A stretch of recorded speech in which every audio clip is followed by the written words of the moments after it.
Olá, meu amigo, olá, minha amiga. Bienvenido y bienvenida al canal Vox Luterana. Yo soy el pastor Miguel Torneire y en este video reclamaré el hecho conyugal. Por lo tanto, quédense conmigo hasta el final, pues tengo muchas buenas noticias para compartir.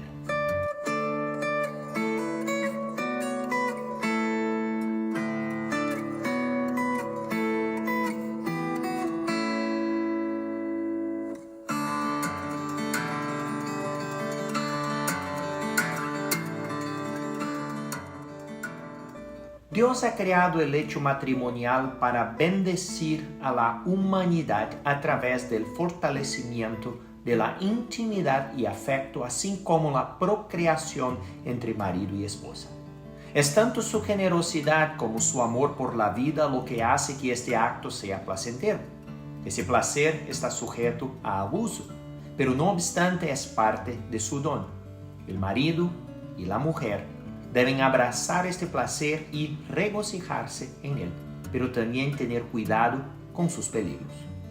Como enseña la Escritura, todos ustedes deben honrar su matrimonio y ser fieles a sus cónyuges, pero a los libertinos y a los adúlteros los juzgará Dios. Hebreos capítulo 13, versículo 4. Cuando Jesús nos dice que aunque estemos en el mundo, no debemos ser de él. Juan capítulo 17, versículos 14 y 15.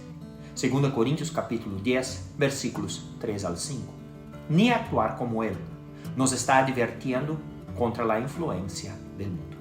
En nuestros días no hay influencia más peligrosa o omnipresente que las perversiones del hecho conyugal. El mundo toma el placer del hecho conyugal como una oportunidad para el egoísmo tanto fuera como dentro del matrimonio.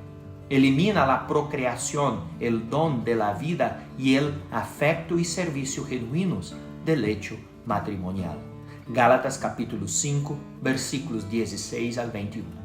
Las puertas del infierno no pueden prevalecer contra Cristo y su iglesia, pero la visión que el mundo tiene de las relaciones sexuales es una amenaza real y perniciosa, incluso dentro del matrimonio.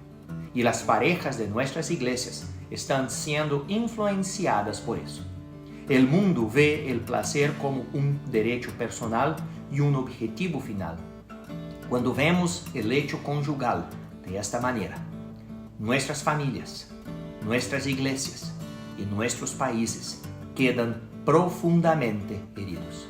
Denigra a quienes participan en él, detienen la concepción, socavan los verdaderos goces del santo matrimonio. Debemos estar en el mundo, pero no ser del mundo. Debemos tener cuidado con su constante ataque a los seres humanos, promoviendo su fantasía en todos los medios de comunicación, en el trabajo e incluso en nuestra propia carne. Debemos tratar de corregir esta influencia, reorientándonos siempre hacia la realidad a través de la palabra de Dios. Aunque no es exhaustivo, propongo dos áreas para comenzar, es decir, dos áreas de pensamiento donde podemos reclamar el hecho conyugal y restaurar el gozo en la familia al llegar a una realización más plena del regalo que Dios ha criado a las parejas casadas: el amor a los hijos y a la vida y el amor de cónyuge. En primer lugar, la Biblia enseña que Dios ha instituido el santo matrimonio para el cuidado y la crianza de los hijos. Génesis capítulo 1, versículos 26 al 28. Génesis capítulo 9, versículo 1. Salmo capítulo 127, versículos 3 al 5. Tercera Juan capítulo 1, versículo 4. Efesios capítulo 6, versículo 4. Provérbios capítulo 29, versículo 17. Mateo capítulo 19, versículo 14. Los maridos y las esposas necesitan vivir para los demás. El amor entre marido y mujer es explícitamente heterosexual, es decir, amor por otro en lugar de amor por uno mismo o por lo mismo. Así como Dios nos ama mediante el sacrificio, el amor cristiano es siempre sacrificial, como enseña San Juan. En esto, hemos conocido el amor, en que Él dio su vida por nosotros. Así también nosotros debemos dar nuestra vida por los hermanos. 1 Juan, capítulo 3, versículo 16. Véase también Efesios, capítulo 5, versículos 1 al 3. 1 Corintios, capítulo 13, versículo 13. 1 Juan, capítulo 4, versículo 19. El amor sacrificial en ninguna parte es más obvio que en la crianza de los hijos, porque los niños nunca aportan nada parecido a lo que reciben.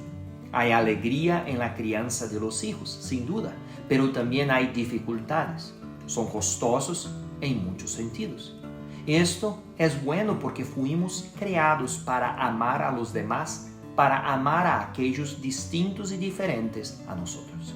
Fuimos obligados a sacrificarnos por ellos. Este amor es lo opuesto a la idolatría. Nos lleva a ser más plenamente humanos, reflejos más precisos de la imagen de Dios. De modo que el hecho conyugal es el primer para la procreación. Dios ha mandado que seamos fructíferos y nos multipliquemos, no solo para llenar el mundo, sino también para la purificación de nuestras almas. Esto no significa que las parejas infértiles carezcan de la plenitud del matrimonio. Significa que Dios hace a la medida cada cruz que coloca sobre sus hijos. Por estas cruces Cristo nos despoja de nuestros ídolos. Algunas parejas nacen ciegas, discapacitadas o sufren violencia. Algunas parejas no pueden concebir. Estas son cruces antinaturales que Dios usa para bien.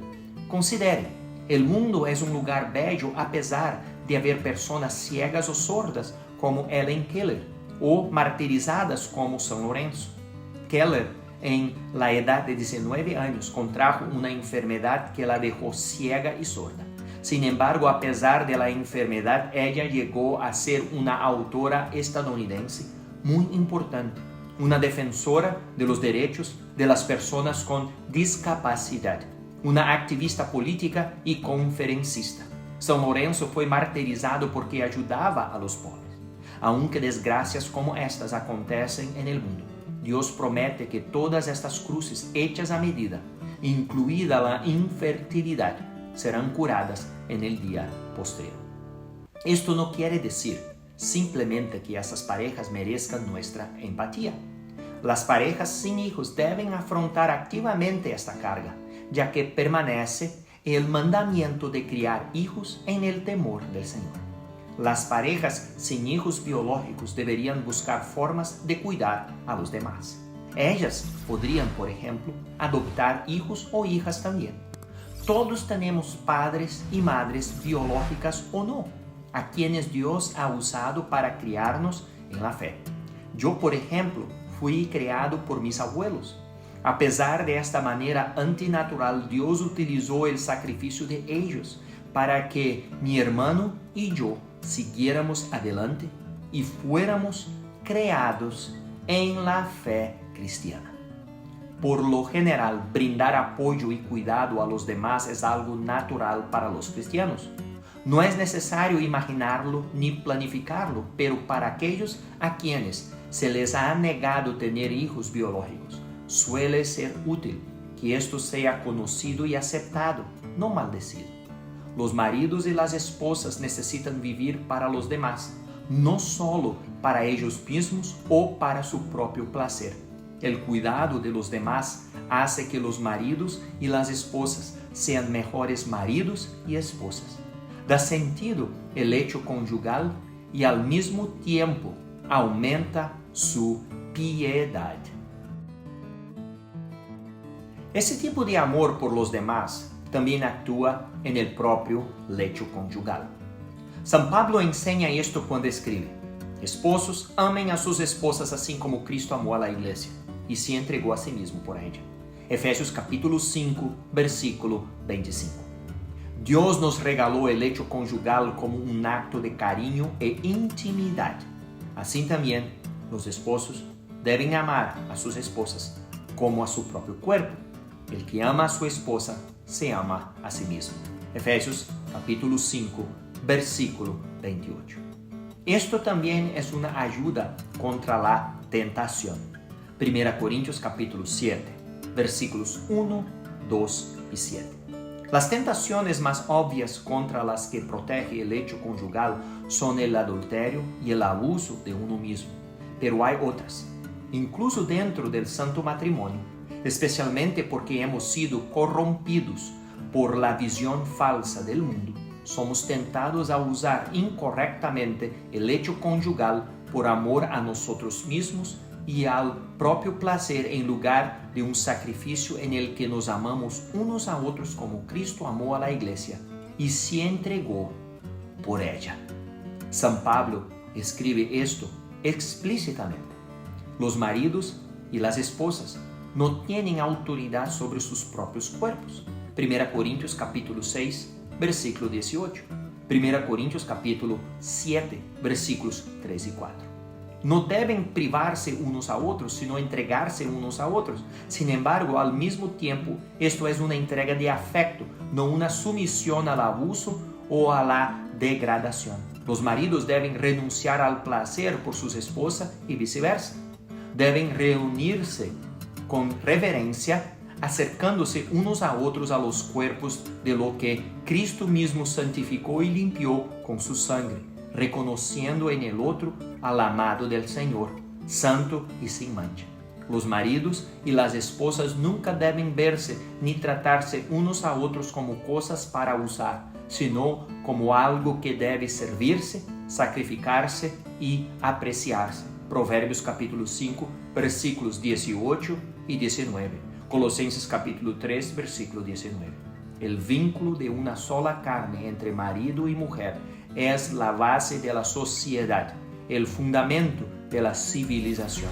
Hay mucho en juego y el potencial de abuso es casi ilimitado. Sin embargo, es un regalo del más alto nivel y hay pocas alegrías como esta en este lado de la gloria. ¿Le gustó de lo que compartí? Entonces, deja un le gusta. Suscríbete al canal clicando en el botón rojo que hay aquí abajo y deja un comentario. Muchas gracias y hasta el próximo video. Chao.